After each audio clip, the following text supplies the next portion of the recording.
internationally recognized scholar and a social leader, Acharya Dr. Lokesh, who over the past 40 years, though an ardent follower of Lord Mahavir's principles of Jainism, has worked hard for interreligious and interfaith harmony globally.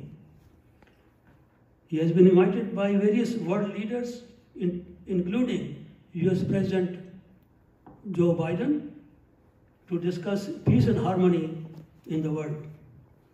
He has participated and addressed several international conferences, including the International Conference of Multi-Faith Symposium for Global Peace and Harmony at Puttaparthi on the occasion of Swami's 92nd birthday. He has been internationally honored with several distinguished awards, including Ambassador of Peace at London Parliament and Bharat Gaurav Award at UN headquarters in USA. To spread his message to eliminate social evils and environmental pollution, he founded Ahimsa Vishwa Bharati and now is in the process of establishing World Peace Center in Delhi, India. On a personal note, Acharya Dr. Lokesh has been deeply influenced by dear Swami's various service projects and calls them as miracles. Please welcome Acharya Dr. Lokesh.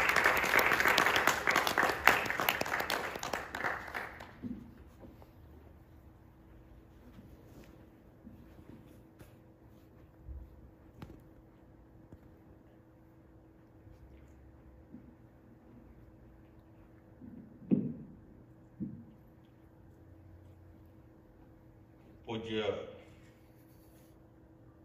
सत्य साईं बाबा जी के Edmonton के इस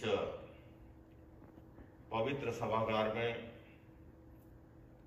आप सभी रविवारीय सत्संग के लिए उपस्थित हैं। जैसा अभी संयोजक भाई प्रेम जी ने बताया,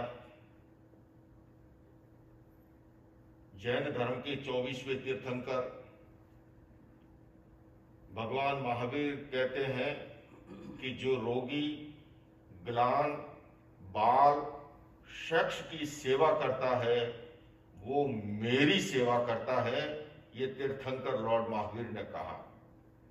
और सत्य साईं ने उस सेवा को ही धर्म ही नहीं बनाया केवल, बल्कि उन्होंने अपने जीवन काल के अंदर हजारों करोड़ की परियोजनाएं गांवों के ठेठ उन इलाकों में जहां पर वो साधन उपलब्ध नहीं थे पहुंचाने में कामयाब हुए। और बल्कि मैं ये कहना चाहूंगा कि धर्म को,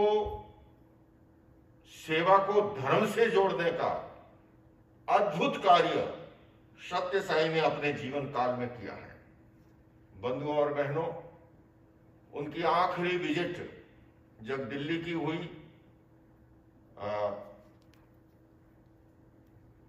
हमारे बहुत ही आत्मीय मित्र अनिल रायजादा के निवास स्थान पर सत्संग का कार्यक्रम था। मुझे उसमें सम्मिलित होने का अवसर था और उसी के साथ साथ जब पटुपुर्ती के अंदर एक ग्लोबल इंटरफेथ कॉन्फ्रेंस आयोजित हुई, क्योंकि सत्य साई ने सदैव जाति, धर्म और संप्रदाय से परे मानव मात्र के हित और कल्याण के लिए कार्य किया।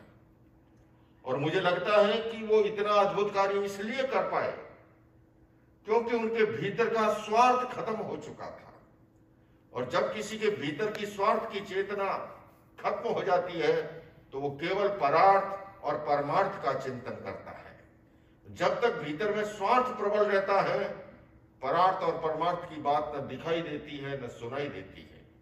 मुझे आज कनाडा के इस एडमंटन के इस सत्य साई को समर्पित इस भजन संध्या के अवसर पर, सत्संग के अवसर पर, रविवार कार्यक्रम के अवसर पर सम्मिलित होकर के बहुत ही प्रसन्नता हुई है। और मैं भाई प्रेम जी के साथ साथ आप सारे अध्यक्ष, पास्ट प्रेसिडेंट, ट्रस्टी यहाँ पर उपस्थित है, मैं आप सबको बहुत बहुत अपनी ओर से धन्यवाद देता हूँ। और मैं जैन धर्म की ओर से, अहिंसा विश्व भारती संस्था की ओर से, विश्व शांति केंद्र की ओर से, ये आप जो यहाँ पर भी सत्य साई के जीवन से प्रेरणा लेकर के, उनके व्यक्तित्व और कर्तृत्व से, उनके जीवन और दर्शन से, कनाडा जैसे इस देश के अंदर भी आप जो सेवा का कार्य चला रहे हो, मुझे अभी बताया गया, सचमुच में वो अद्भुत है, उसकी जितनी सराहना की जाए कम है। और सेवा के साथ साथ सत्संग के माध्यम से आप हमारी नई पीढ़ी को संस्कृति से परिचित कराने का, उसको मानव धर्म से, अध्यात्म से जोड़ने का जो अनूठा कार्यक्रम चलाते हो, ये भी अपने आप में बहुत ही सराहनीय है।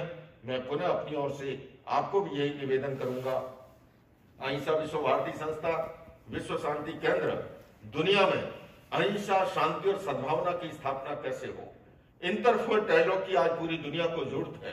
जो हालात दुनिया के हैं, क्योंकि युद्ध, हिंसा और आतंक किसी समस्या का समाधान नहीं है। वार्ता के द्वारा, संवाद के द्वारा, पीस थ्रू डायलॉग के द्वारा हर समस्या को सुलझाया जा सकता है।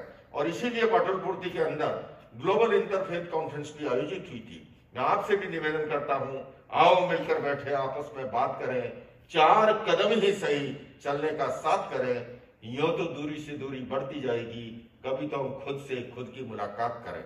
ये खुद से खुद की मुलाकात, ये खुद से खुदा की मुलाकात। आइए हम सत्य साई के जीवन से प्रेरणा लेकर के मानव मात्र के, प्राणी मात्र के, जीव मात्र के कल्याण के लिए सेवा के कार्यों में अपने आप को समर्पित करें।